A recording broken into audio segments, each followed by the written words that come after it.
Welcome to the show, All Things Writing. I am your host, Brian the Writer. Let me take you on a journey through my writing life and introduce you to some of the amazing talent that exists in the writing world. Whether you are looking for a little advice or just to catch an interesting interview, sit back, relax, and enjoy the show. All Things Writing starts now. Hey everybody, welcome to All Things Writing. I'm your host, Brian the Writer, on this YouTube adventure that we call All Things Writing. Before we get too far into the program, I want to tell you it's the season of gratitude. It's the season of thanks. And I suppose it's only proper that I express my gratitude, express my thanks to my wonderful show sponsors for the next 2 months. The wonderful people of Magic Mind. As I've said in the past, sometimes as a writer, you need a little shot in the arm in the afternoon. Now, there is conventional wisdom. That conventional wisdom states we drink coffee. I love coffee, you guys know that. However, in the afternoon, you don't want to be sucking down coffee because you have to sleep sometime, but you have to stay alert. You have to feel good, and you have to focus. Caffeine doesn't necessarily do that for you. So, enter the Magic Mind. This is a shot of Magic Mind. What it has in it is a bunch of active ingredients, such as it's got olive oil, it has mushrooms, it has some naturally occurring caffeine, not a ton, but enough to give you that little bit of boost. It's got stuff in there to help you focus. And I have to tell you, I've been taking these in the afternoons, and it does make a huge difference. It helps me focus, it helps me stay alert, stay awake, keeps me going. Making those words on the page go. Sometimes I need a little pep talk, a little mental chemical pep talk. Well, this is it right here. My mental and chemical pep talk. So I highly recommend Magic Mind. I tried it. I really do like it. As I said, about the only thing I didn't particularly care for is it's got a green tea flavor. Now, if you like green tea, that's great. But still, it's not bad at all. It's not overpowering or anything. It's actually very pleasant to drink. My other videos you saw me drink. I'm not going to drink this one. I'm saving it for a little later on today. I'm actually recording this in the morning, so I'm fairly alert right now. But a little later on in the afternoon, I'll be uncapping this bad boy and giving myself some extra hours worth of alert focus. Anyway, Magic Mind, check them out. You'll see. I'm going to put it right down here. MagicMind.com. Go check them out. You won't be sorry. You can also get them on Amazon, by the way, which is great. You can get everything on Amazon these days. So okay, well, on with the show. A while ago, you probably remember I did a book review of something from Michael Thompson. I love Michael Thompson. He's a good friend. Good guy. Very good guy. We do a lot of shows together because we live in the same general area. But you'll remember Winslow Hoffner's Incredible Adventures, right? Well, watch this. We're gonna try to make this look good for it's a cinematic thing. Dun, dun, dun. This is the second book in the series. Winslow, it's not showing up all that well because of the light. Winslow Hoffner's High Sailing Adventures. What I loved about the first book was it was easy to read. It was quick to read. I flew through it in no time flat. And it's not that it was a short book necessarily. The first book was a pretty good sized book, pretty good sized novel. It's his storytelling. I originally met Mike when we were doing a show together, and he read a little bit out of this book, and it captured me, captured my imagination. I'm like, I need that. He also, by the way, wrote the book The World of the Orb, which was really, really good too. So naturally, when he came out with the second book in the series, I had to pick it up right away.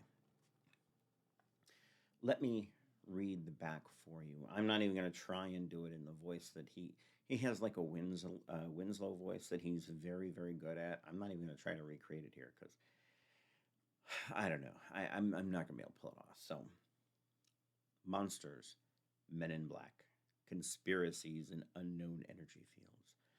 All a standard week of reporting in the papers of Bayfield, but stranger than the tales in print are the ones untold.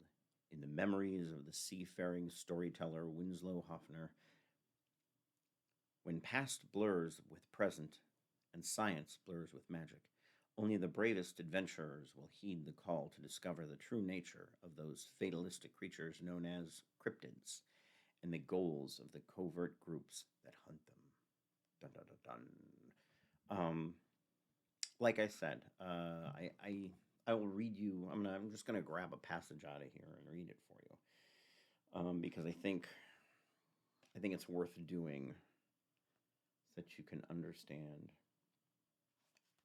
how good this truly is. I'm not going to read. I opened up to a portion that I'm not going to read because I don't want to spoil certain things. That's not good. I don't, as you know, on all things writing, we don't do spoilers, right? The timing was perfect, Winslow said, illustrating the boat's descent with one hand and their rise with the other. By the mama's tail, the boat came coasting down. Coasting, Sleepy gushed, drinking. Up front, me and Hank was riding the mama's spouts like a living geyser. You guys are lucky. Ha! Sleepy drank. When the boat lined up with us, I practically just walked on. I ended up in the nets, Hank admitted. The crowd chuckled. And then the mama's tusks broke the froth. Oh, yeah? Tusks? Ken frowned. Aye, Winslow attested. Nearly took my trousers, Hank guffawed. Sharp towers of ivory, Winslow described. She and her babes gobbled the whole catch. We sawed through the nets in one pass. Yarg. There's a lot to love about this book. First of all, Michael's an incredible storyteller. Um, I think the mark of a truly good storyteller is when you have a story which, let me put it this way. If you've ever read a book where it makes you want to skip the next day of work just so you could keep reading, that is where you want to be. That's a good read right there. Any of the Winslow Hoffner series honestly makes you want to do that. Michael leaves the door open for another story. I'm assuming there's going to be another book in this series. I'm pretty sure there will be, just based on the way he finished the story. I'm not going to give you any spoilers. I don't want to do that. It's not fair. It's not right, especially since it's not my own book. I will, however, try and get Michael to come back on the show and talk about the book. So the first book is a little bit more lighthearted. The second one gets a little darker. And that's because it's sort of describing Winslow's we get a glimpse into Winslow's origin story. We don't get it all, but we do get a feel for how Winslow came about these amazing tales and these amazing monsters, and how he started down that road. So, Winslow Hoffner's. Okay, I will say Winslow Hoffner's Incredible Encounters, and then Winslow Hoffner's High Sailing Adventures. They're not only, by the way, he's very, very good at this. Not only are they available in book form, they're good, of course, on ebooks and all that stuff, but you can also get them in audio copies as well, I believe. So check them out. Check them out. You will not be disappointed, especially if you're looking for something fun to read for your kids. Not necessarily scary. There's a couple parts that I don't know that younger kids would be okay with. The beating up. If somebody gets beat up at one point, that's kind of creepy for children. But mid-grade, oh, totally.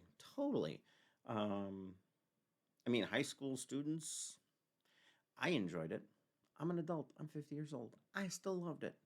Um, so anyway, Winslow Hoffner's. I will leave. Here, I'll put the link right there for you. Go check it out. Go check it out.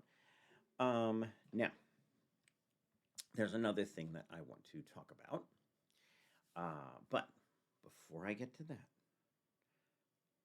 I am going to give you a little bit more about our sponsor. Be right back.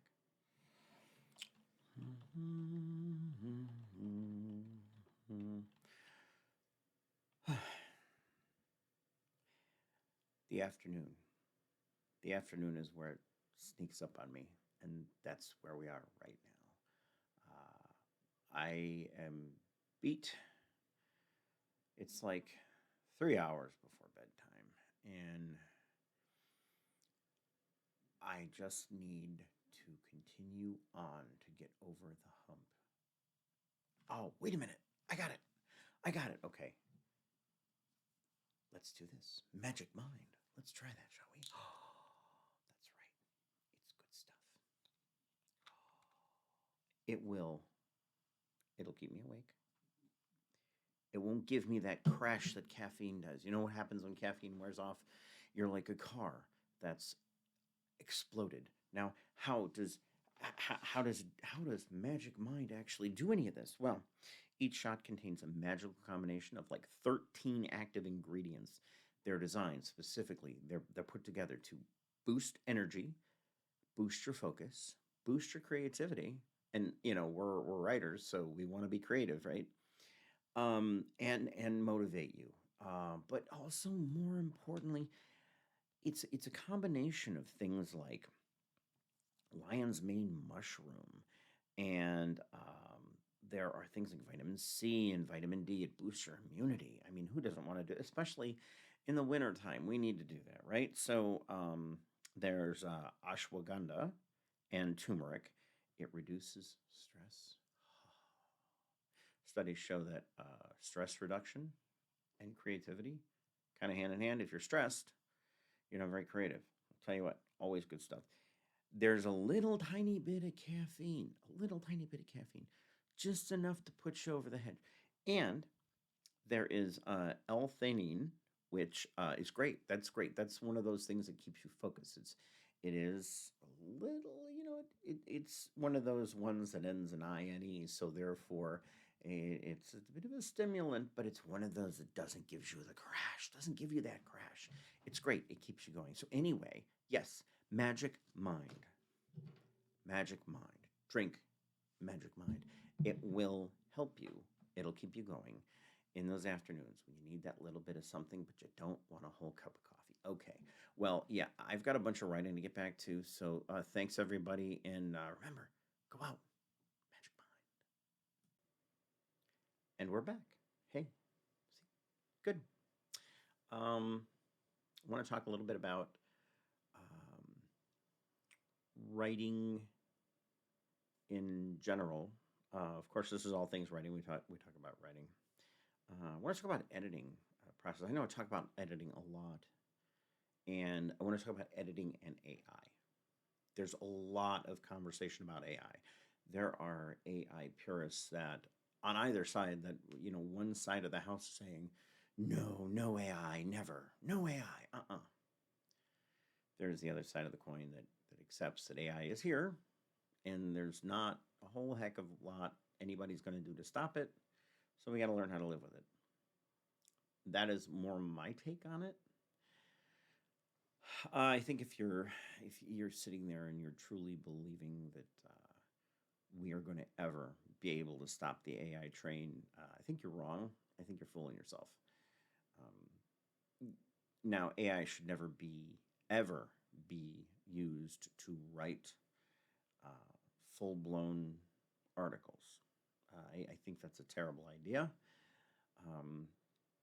I think when we're talking about writing novels, there's something that is inherently human about writing novels. Something human in terms of we're dipping into our imagination.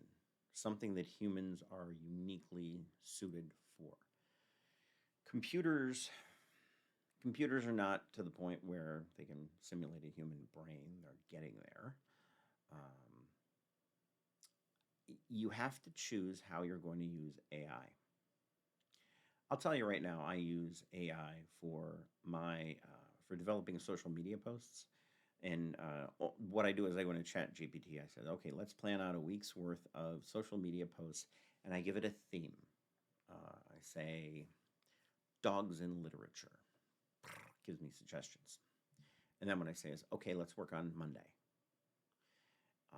And I refine it from there. The cool part is it remembers. It remembers.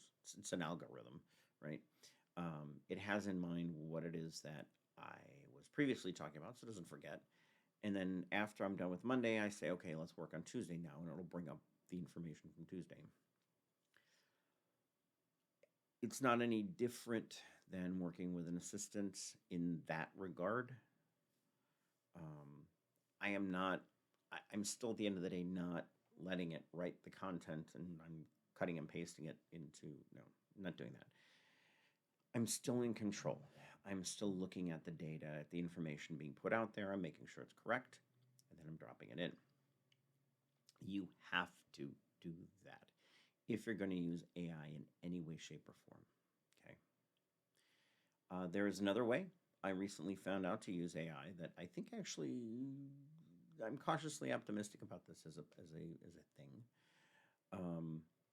I started dropping whole chapters into AI, into ChatGPT, and asking it to do a grammatical edit of the information. The reason I'm doing this is because what I'm doing is I'm cutting out this possibility that I missed something or I left a sentence completely unfinished. ChatGPT picks that up. Now, what you have to watch out for, if you're going to go that route, is Chat, for some reason, wants to keep the story going. And you can tell. It's not very good. So keep that in mind if you're going to use ChatGPT in that type of environment. You need to make sure that the data is yours. The information is yours. The novel is yours. Don't use AI to generate content. Please don't. You can go in and say, okay, write a story about a dog who falls in love with a fish. You can do this. This is a thing. But don't do that. I think if you do that, you are sullying the work of other authors that genuinely are putting in the work of writing.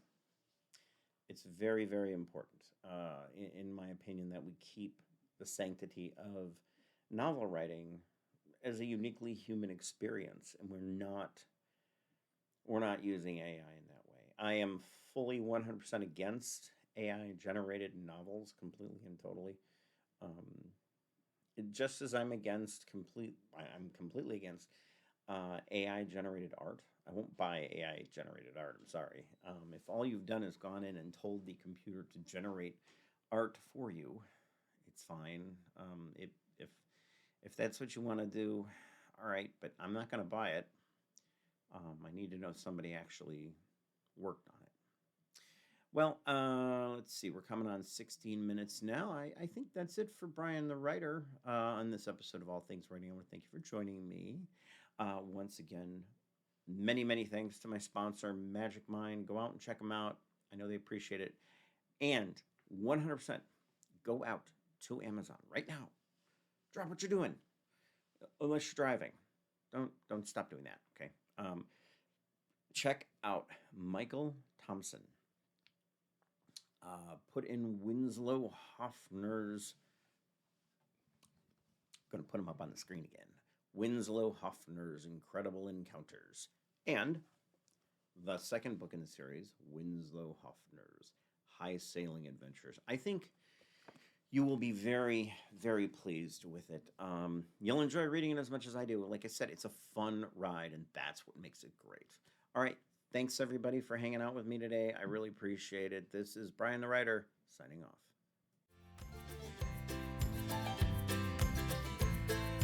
This has been another amazing episode of All Things Writing. If you heard something that got your wheels spinning, check out the links in the show notes.